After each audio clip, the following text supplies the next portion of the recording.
Hello everyone, welcome to our Let's Play series of Shadowrun Dragonfall. I'm Colonel RPG, as usual, and I'm very happy to have you here with me as we basically watched a DVD. It's we watched 2 chapters already, and it's a DVD apparently about the Firewing, which was a dragon that we heard about before, from Paul specifically, I think, that was supposedly killed, but apparently it wasn't. I don't know. Yeah, let's see. My late client, your late client, Green Winters. His elbow is planted on the table that he's seated at, and his chin rests on his palm. The other hand is wrapped around a bottle of cheap whiskey. The timestamp on the video reads 2053. It's the Christmas Day. Found the message Adrian left me all those years ago. Got it cleaned up as best I could. Strange, hearing his voice again. He pauses to take a long pull on the bottle. It's good to hear him, even if he did insist on calling me Hermie. Dr. Adrian Vauclair, the hero of the people, the Dragon Slayer, my brother. He grimaces and rubs his eyes. Hard to believe it's been almost 20 years. Alright, so I'm gonna start recording these DVDs again. For me, for Adrian, for whoever might wind up watching them. Every time I do this, it winds up feeling like a waste of time, but I keep doing it anyway, on the off chance that I'll find something important. If I stumble into the clue that leads me to my brother, I know that I'm gonna want it on film. I've been doing this for almost 20 years now, after all. No sense in quitting now. Christ, 20 years. All this time and still no leads, even with all my contacts and my resources. He takes another long swallow of cheap liquor. And actually this line paints our first mission in a different light.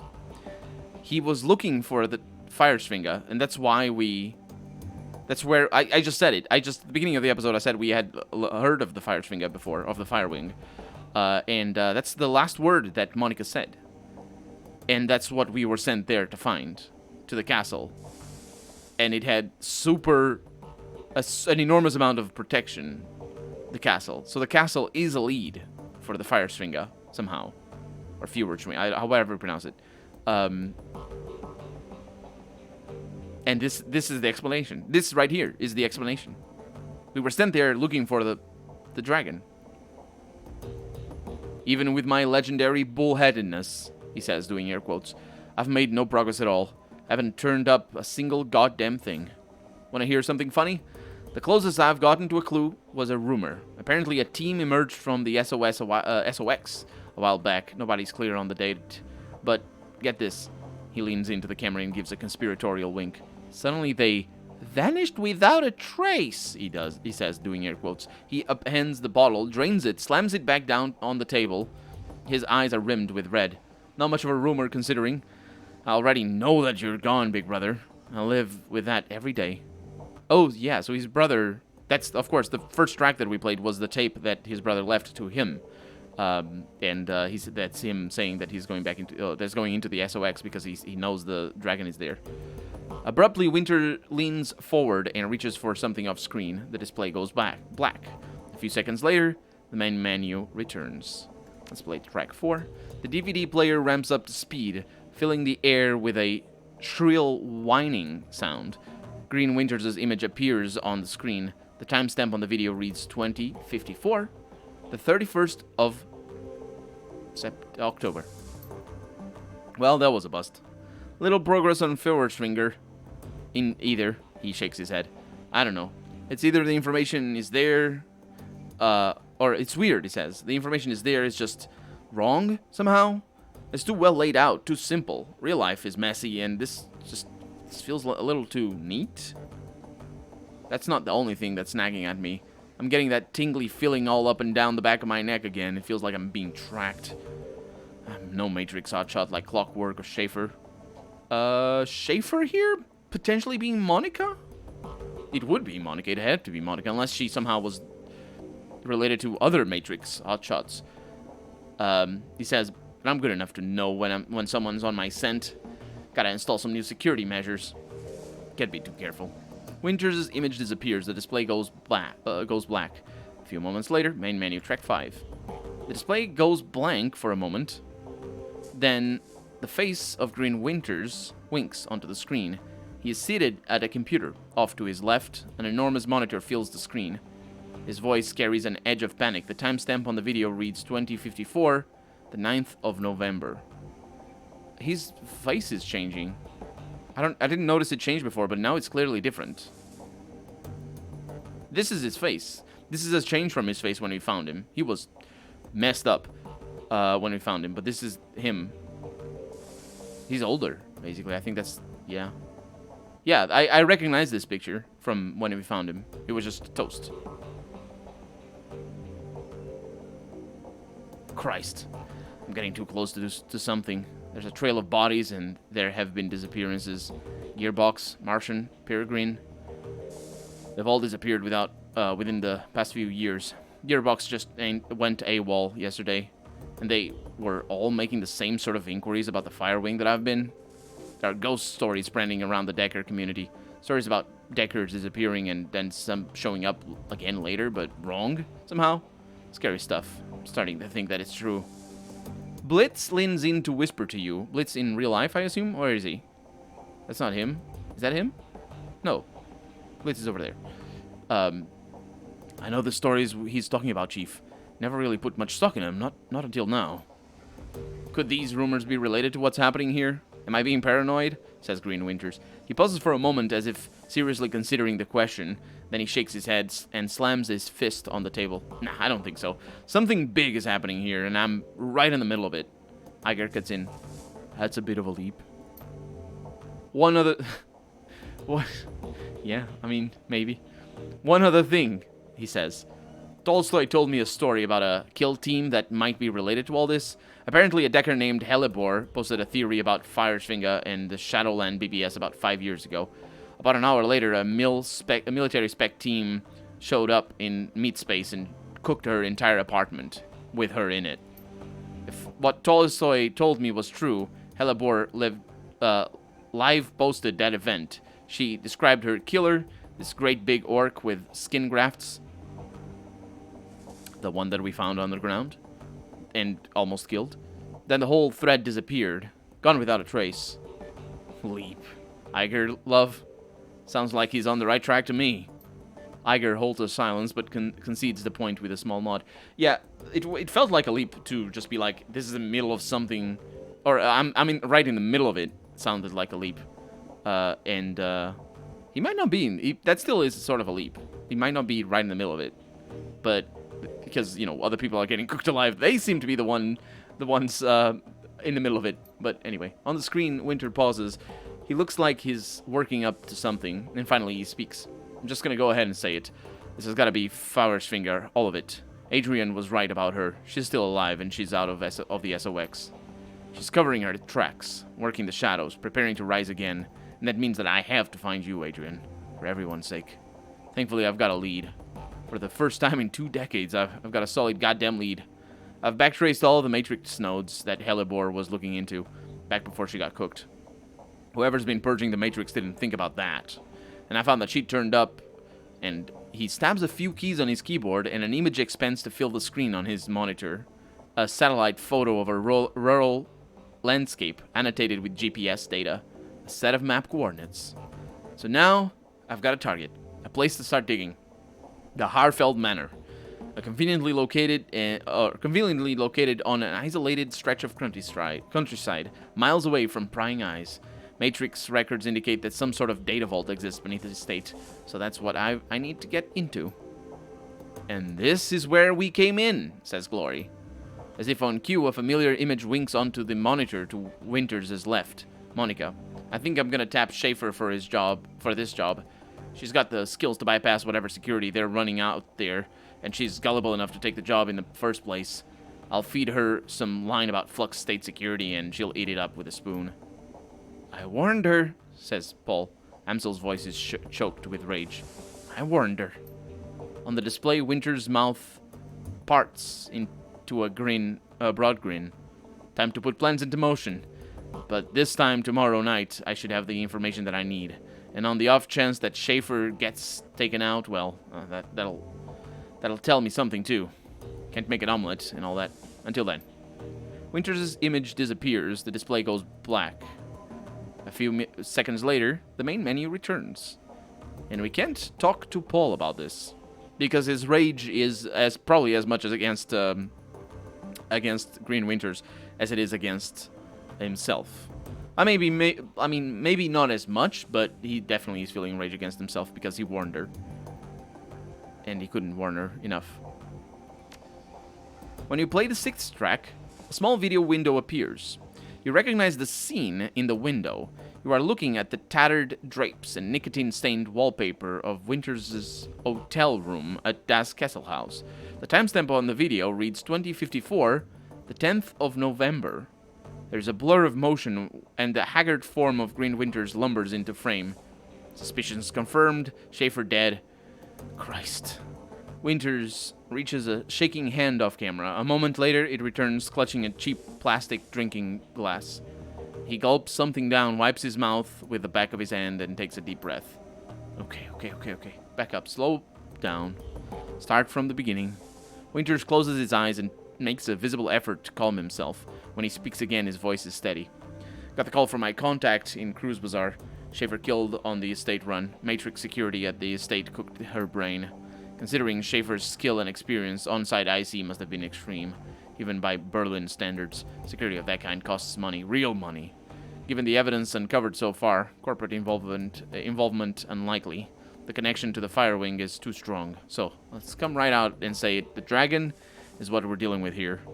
And the smart money says that she's coming for me next.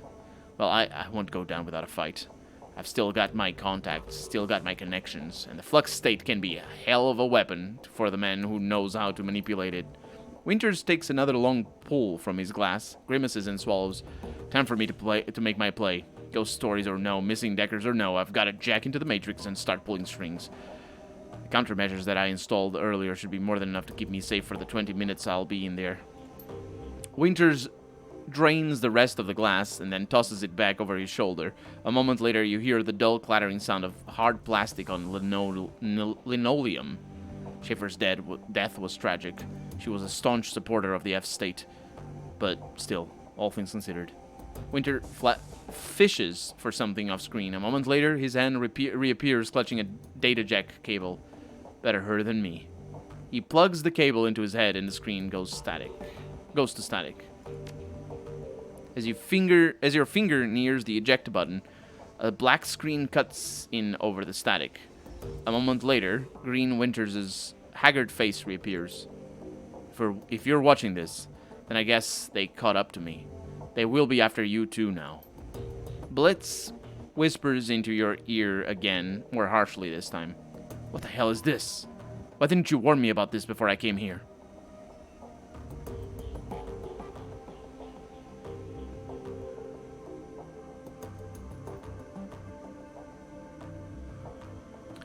I'm gonna whisper back. We didn't know. Not exactly. Not exactly? I didn't come here to get hunted by a dragon. I'm not even part of this. You are now, says Glory, whether you like it or not, so quiet down and stop bothering him. And Green Winters continues. Whoever you are, whatever you think you're after, you need to find Dr. Adrian Vauclair. Not because he's my brother, but because if Fire's finger is rising again, he's the only one who can stop her. You've seen what happens to people who get too close to this. I'm dead, and dozens of others have died. You'll be next unless you find Adrian. The screen cuts back to static. The message is over. The DVD tray slides out of the reader. That shouldn't be how DVDs work, but whatever. We don't need to wonder too much about the technical details. So, Paul. The room goes quiet as everyone struggles to process what you've just seen on the DVD. Finally, Dietrich breaks the silence. A dragon. Son of a bitch. Green Winter sent us up against a dragon. Firewing. The Firewing. Amzel's voice is thick with dread. She lives. I'm really starting to regret the fact that I didn't just stay at the hotel, says Blitz. Iger ignores him. Wait a second. We didn't know for certain. Or we don't know for certain, she says. Dietrich lays a hand on Iger's shoulder. The evidence seemed pretty convincing to me, love. I'll even take it a step further. I think that secret facility that we stumbled into was her lair. The room falls silent. Iger and Glory exchange glances. After a moment, Dietrich continues. Just think about it. The Decker that Winters got those coordinates from was posting about Fire Schwinga, then she was killed by that same orcish bastard that attacked us after Monica died. That's a direct link between the dragon and the scarred orc and the Harfield Manor. And then Winters was killed by the same thing that killed Monica. Exactly. My guts tell me that the dragon is down there, Edie. Someplace far beneath the surface. I think that we knocked on the door to her lair without even knowing it. And I think that given what we have seen, the dragon will do whatever it takes to keep us quiet about it. Okay. Going on the assumption that there is a dragon and that she will come after us, what do you propose that we do about it? I'll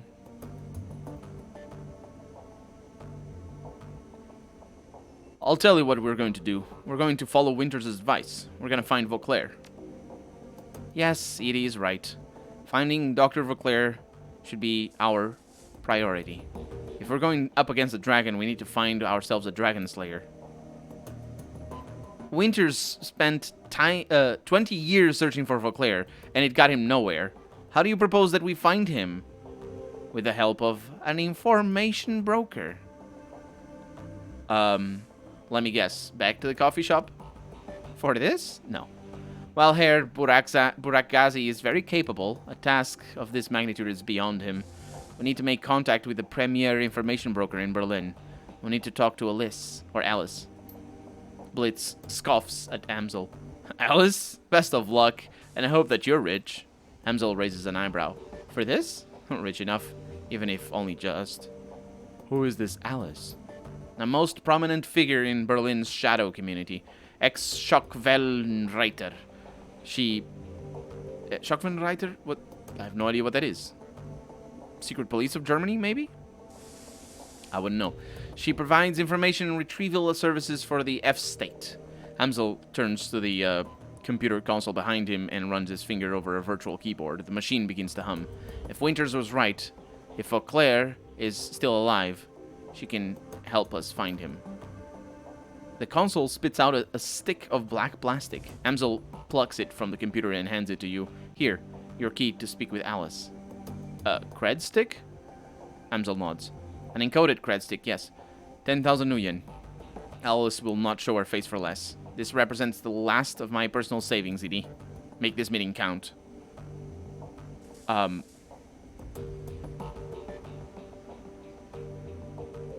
Where do I need to go? Take the U-Bahn to the Altstadt Spandau. There you will find a connecting tube that the locals refer to as the rabbit hole. You will find a method of contacting Alice there. Don't call it that in front of her, though. Word on the street is that she hates it. Please, Harry. While you're out, I will work on acquiring new contracts for the team. Alice is the best there is at what she does, and her services carry a price tag to match. Uh-huh. That's our next mission. Interesting. Nobody's our client. We're just doing our thing. So I need to discuss my findings with Amsel.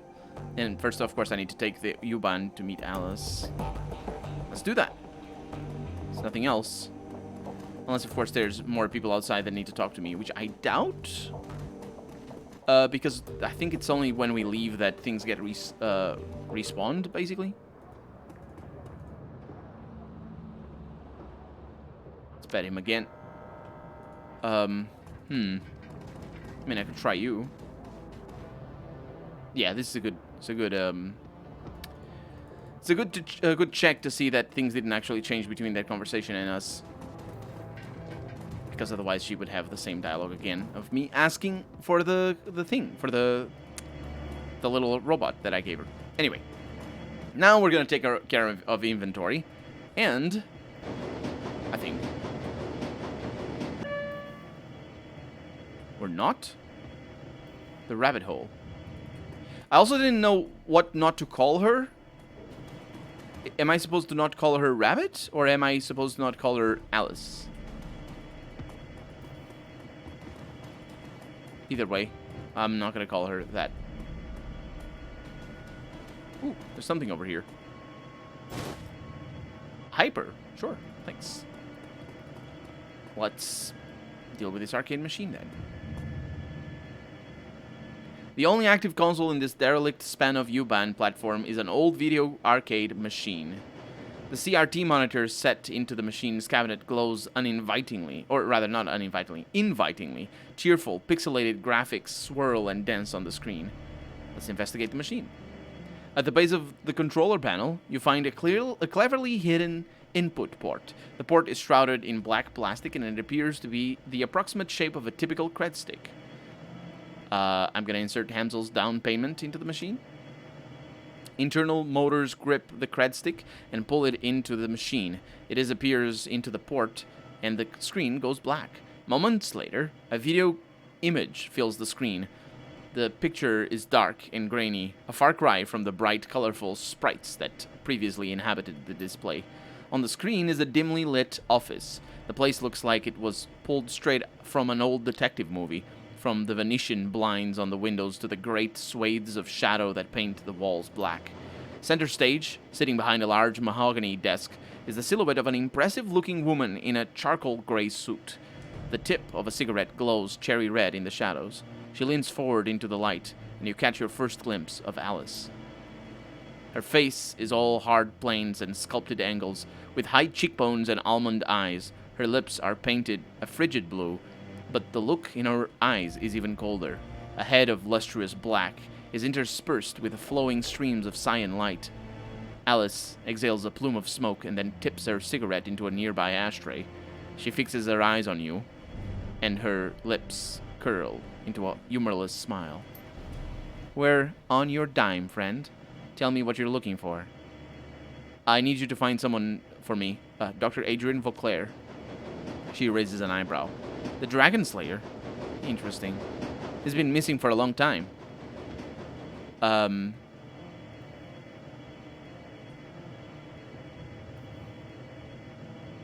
Yes, he has. The question is, can you find him? She looks you in the eye and the smile disappears.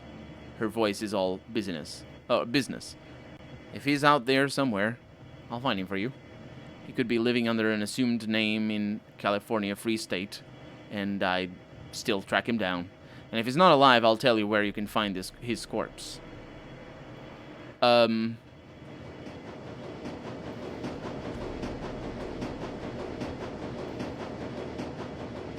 So this decking here, this decking option, speaking of corpses, Alice, I think I might know who you really are. She's probably a vampire. I'm right in that, right? There's vampires in this setting, right? I'm pretty sure there are vampires in this setting. Are they she-vampires? They're vampires anyway, but anyway. The point is, this decking is probably her nickname in the Flux. Or not the Flux, in the Shadowlands BBS thingy. Maybe. So that means that we might have seen her already in the in those things. All right, I'm satisfied. Let's talk about the job. Alice steeples her fingers. All right, here's how this is going to work. When you give me the go-ahead, I'm going to start gathering information for you. Once I've finished, you're going to bring me a cred stick encoded with an encryption key that I'll provide you. That cred stick will have 50,000 new yen on it. When I get my cred stick, you get your information. This is the deal. Take it or leave it.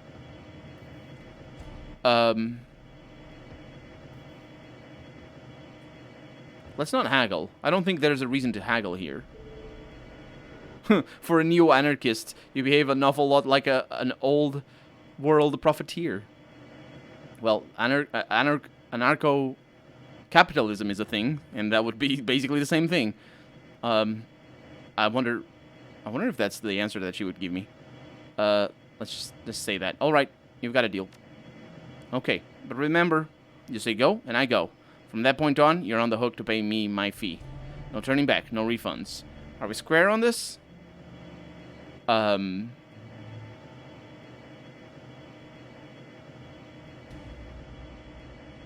Yeah, we're square. Good, I'll be in touch. The screen goes black. Moments later, the machine reboots. The colorful sprites that you saw when you first approached the arcade cabinet return. There's nothing more to see here. Alice is gone. And now we need to find the money. I have a little bit I have a little bit of money. I just need to go on some runs, most likely. Probably 3 runs will get me that money. Dante. There we go. So that was simpler than I thought it was going to be. I thought we were going to have to go into a different level or something and just like a, you know, like a go to another hotel and kill everybody because we couldn't figure out a way to do it peacefully. Basically, that was the reason. And again, I should check. I don't think it changes anything. Only the loading is actually what matters. But there it is. Rain, no, yeah. That's where we're going. Do I need to talk to you, Blitz? And to you peeps? Hey, Chief, what's up? Nope. I don't think I do. Because if I had to talk to anybody, that would be Blitz, most likely. And maybe Iger. I don't know. Anyway, Paul, I definitely have to. But we're out of time for the day. So for right now, I'm Colonel RPG, and this has been Shadowrun Dragonfall. I really hope you've enjoyed it, and if you did, go ahead and leave a comment, like the video if you want to see the next episode come out sooner rather than later. But above all, thank you so much for watching, and I hope I'll see you next episode. Bye-bye.